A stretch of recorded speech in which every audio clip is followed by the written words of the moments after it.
दोस्तों आज मैं आप लोगों को एक ऐसी स्टूडेंट की कहानी सुनाने जा रहा हूँ जिसको पूरा सुनने के बाद आप लोग पढ़ने के लिए मजबूर हो जाओगे। ये कहानी एक 15 से 16 साल की लड़के की है। एक ऐसा लड़का जिसकी कहानी हर तीसरे या चौथे बच्चे से मिलती जुलती है। वो 10 बजे स्कूल जाता, फिर दोपहर में 3 या 4 बजे स्कूल से वापस घर आ जाता। घर आते ही उसे किसी चीज की कोई ठिकाना नहीं रहता। जैसे तैसे बैग फेंकता, ड्रेस उतारी या नहीं उतारी इस बात से उसे कोई फर्क नहीं पड़ता। बस वो मोबाइल उठाता और मोबाइल पर लग जाता। कभी इंस्टाग्राम पर रील्स देखता तो कभी मोबाइल पर गेम्स खेलता। उसके 3-3 या 4-4 घंटे कैसे बीत जाता उसे कोई पता नहीं चलता। और फिर शाम को अपने दोस्तों के साथ टाइम पास करने निकल जाता और वो रात में 10 बजे या 11 बजे घर वापस आता। उसके माता पिता को लग रहा था कि वो पढ़ाई करने जाता है। वो लड़का बिना किसी से कुछ कहे रात में आता, खाना खाता और सो जाता और फिर सुबह 8 बजे उठता। ये थी उस लड़के की डेली रूटीन। लेकिन एक दिन जब वो दोस्तों के साथ टाइम पास करने जा रहा था तभी उसके मम्मी पापा कुछ बात कर रहे थे। तभी वो लड़का भी चुपके चुपके अपनी मम्मी पापा के बातों को सुनने लगा। वहीं उसके मम्मी पापा उसके फ्यूचर के बारे में चर्चा कर रहे थे कि देखना हमारा बेटा बड़ा होकर आईएएस बनेगा, आईपीएस बनेगा। वहीं उसके पापा कह रहे थे हमारा बेटा डॉक्टर या इंजीनियर बनेगा। फिर उसकी मम्मी कहती है नहीं, उसकी जो मर्जी होगी वो हम बना देंगे, लेकिन हमारा बेटा जिंदगी में कुछ ना कुछ बड़ा जरूर करेगा और हमारा नाम रोशन करेगा। उसके बाद वो लड़का अपनी मम्मी पापा की बातों को सुनकर फूट फूट कर रोने लगा और वो अंदर ही अंदर सोचने लगा यार मेरी 12th पास करने की भी औकात नहीं है और मेरे मम्मी पापा मेरे लिए इतने बड़े बड़े सपने देख रहे हैं। उस रात उसे नींद नहीं आई।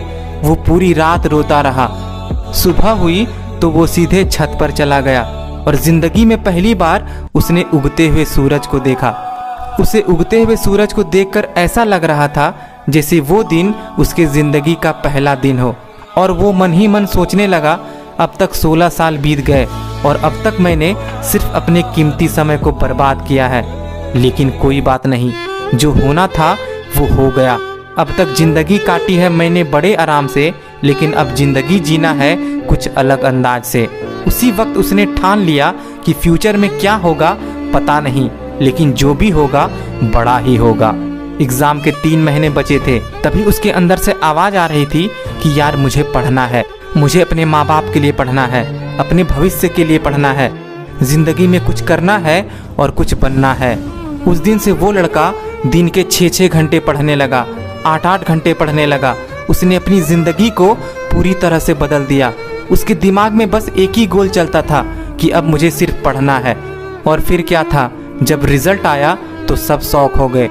एक ऐसा लड़का जिसके पास होने तक की हैसियत नहीं थी, उसने एग्ज़ाम में 90% से ऊपर मार्क्स ला दिए और आगे चलकर उसने एक अच्छे से कॉलेज में एडमिशन ले लिया और कुछ ही साल के बाद उसकी एक अच्छी सी नौकरी लग गई और वो खुशी खुशी रहने लगा। ये थी उस लड़के की कहानी। उस लड़के की तो अंदर से आवाज़ आ गई, लेकिन क्या आपके अंदर से आवाज़ आई है? अब बात आती है आपकी, जिन्होंने हाथ में मोबाइल पकड़ा हुआ है और मेरी वीडियो को अभी तक देख रहे हैं।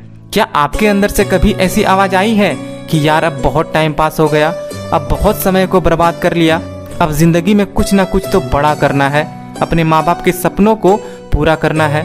क्या ऐसी आवाज़ आपके अंदर से आई है? अगर नहीं आई है तो इंतज़ार मत करो, आज ही अपने आप से कमिटमेंट कर दो कि मुझे पढ़ना है और अपने ज़िंदगी में कुछ तो बनना है।